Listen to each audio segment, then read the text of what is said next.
Bonjour Corinne Narassiguin, Bonjour. merci d'être avec nous ce matin. Comment jugez-vous les premiers pas à l'international d'Emmanuel Macron au G7 ou encore au sommet de l'OTAN? On a beaucoup mis en valeur, peut-être même en scène, sa poignée de main virile avec Donald Trump.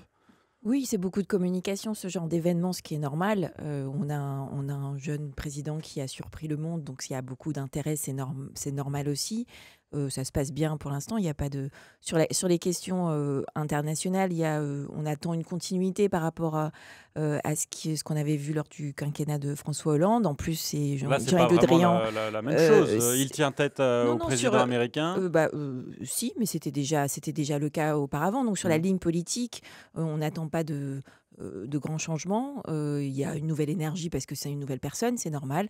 Donc on verra au résultat parce qu'il y a des déclarations, il y a des photos, il y a des opérations de communication. Mais après, on verra est-ce qu'il arrivera à convaincre Donald Trump de ne pas lâcher sur la COP 21, par exemple. Mm. Ça, c'est une vraie question. C'est Est-ce vrai qu'il que là, pour arrivera l'instant, c'est l'échec de ce voilà, dernier week-end. est-ce qu'il arrivera à amener Vladimir Poutine sur des positions, de tenir ses engagements sur l'Ukraine, par exemple, ou sur la Syrie, de changer de position. Donc ça, ce sont les questions qui sont devant lui aujourd'hui. Donc on verra les résultats. Alors, François Hollande s'entendait plutôt bien avec Barack Obama. Emmanuel Macron, là, on l'a vu, a montré un peu les muscles face à Donald Trump. Aujourd'hui, il reçoit Vladimir Poutine. Ça se passe à Versailles. Le président français a d'ores et déjà annoncé qu'il se dit prêt à engager un rapport de force. Est-ce que c'est utile, selon vous?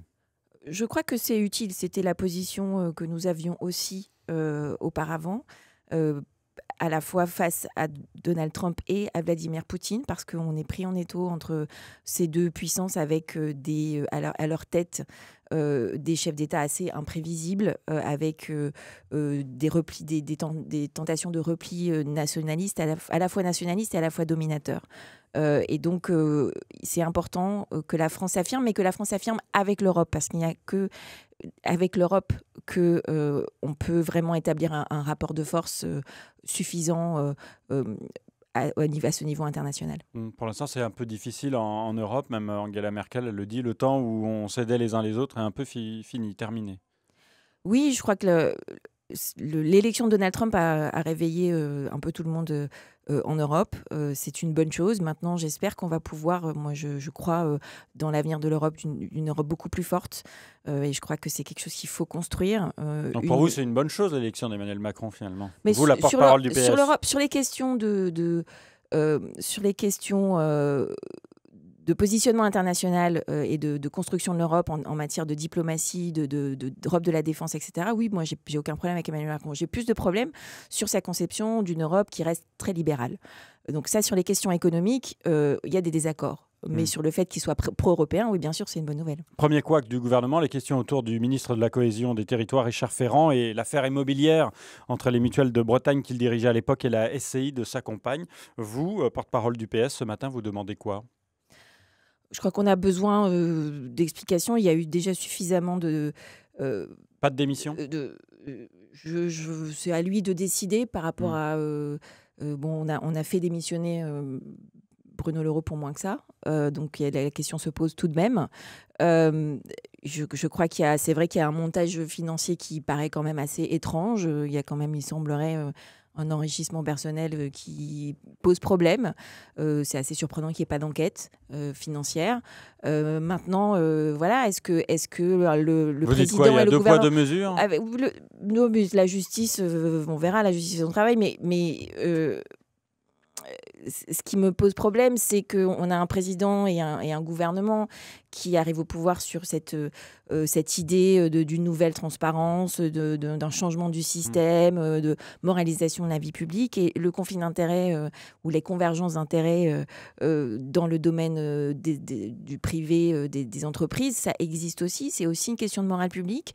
La question, est-ce que ce sont bien les bonnes personnes qui sont les mieux placées pour renforcer la loi dans ce domaine-là? C'est la question qu'on est en droit de se poser. Alors là, on parle d'affaires internationales, d'affaires nationales. Corinne Narassiguin, vous êtes porte-parole du PS et vous êtes candidate aux législatives dans le Val-de-Marne, notamment à Villeneuve-Saint-Georges. Comment ça se passe concrètement pour vous, PS, sur le terrain? C'est dur? Je crois que c'est difficile pour tous les socialistes. On ne va pas raconter d'histoire. On est dans un moment difficile parce que le Parti socialiste sort en lambeaux de ces élections présidentielles en particulier. Mais je crois qu'il faut bien dire à tous vos auditeurs que la ligne politique de ce quinquennat, elle se décide dans cette élection législative. Parce que finalement, il y a eu un choix de vote utile dès le premier tour pour la présidentielle qui a faussé le choix de l'élection présidentielle. Et donc, aujourd'hui, parce qu'en plus, on a un président de la République qui choisit de maintenir le flou sur sa ligne politique véritable, avec un gouvernement qui est plus fait de briques et de brocs que d'une cohérence politique réelle. Justement, pour éviter qu'il y ait de briques et de brocs, il faut voter quoi? La République En Marche?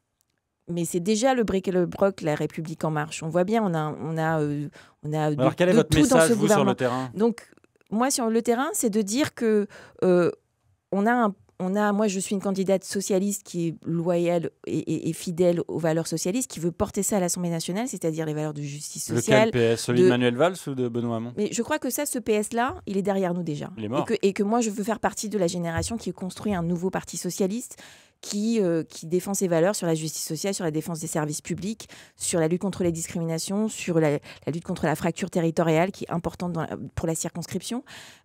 Et que cette voie-là, elle doit être portée de manière claire et de manière forte à l'Assemblée nationale pour que Emmanuel Macron soit obligé de commencer par la gauche pour toutes ces réformes. Parce que le progressisme, pour moi, il ne commence que par la gauche. Non.